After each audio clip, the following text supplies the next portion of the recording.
sector has welcomed yesterday's announcement of extra funding for home care packages, saying it's a positive step forward, but more support is needed. Leading Age Service Australia Acting Chief Advocate Tim Hicks joins us now. Tim, your organisation represents aged care providers, both in-home and residential as well. What sort of impact do you think this nearly an extra $1 billion for 10,000 home care packages is going to make?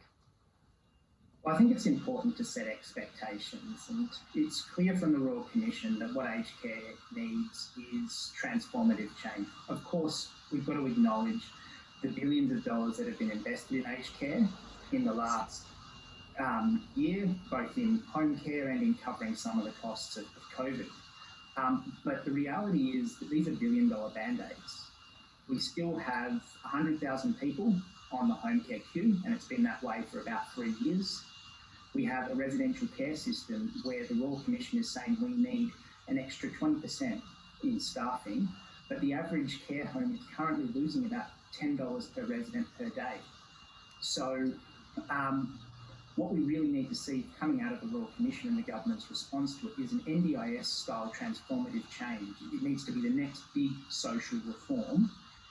And if we don't get that, I don't think we're going to get the system that we all want for our own loved ones.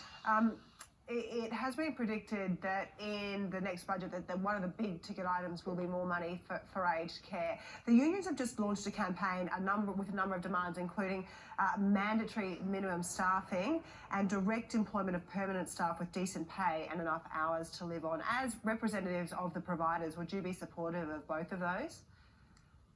We absolutely want to see more staff in residential aged care, and we're comfortable with the system that allows, that it requires minimum staffing, as long as that's adjusted for the type of residents that a service has, and there's a little bit of flexibility in there to adjust for local circumstances. So that's something we absolutely support. We also support better paying conditions for workers. The challenge here is, though, I go back to the fact that this is all about funding at the end of the day. Someone needs to pay those costs, whether it's the government or consumers, and that's a really big challenge that we all need to overcome. The sound isn't terrific, Tim, but I just want to ask you a couple more questions. There were 700 deaths in aged care during coronavirus. It was by far our worst vector of the disease. So many people who work in aged care got it as well. Can Australians now be confident that the changes implemented as a result of that devastating outbreak will keep residents and staff safe now? Aged care services have learnt so much from the outbreak so far. It's been unprecedented, and the level of protections that are in place now are far in excess of what they were at the beginning of the crisis. But we all need to stay vigilant. So we're coming through the Christmas season. We don't have many cases out there in the community, but we did see some in New South Wales in the last few days. So we all need to stay vigilant. Aged care services are staying vigilant, checking all visitors, checking staff as they come into work.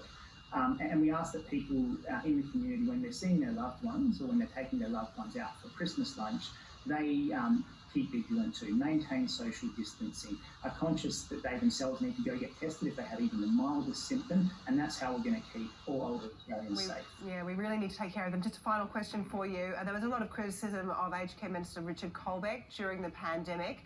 Are you and the services happy to continue working with him to keep him in that portfolio? Well, we don't buy into the personality politics.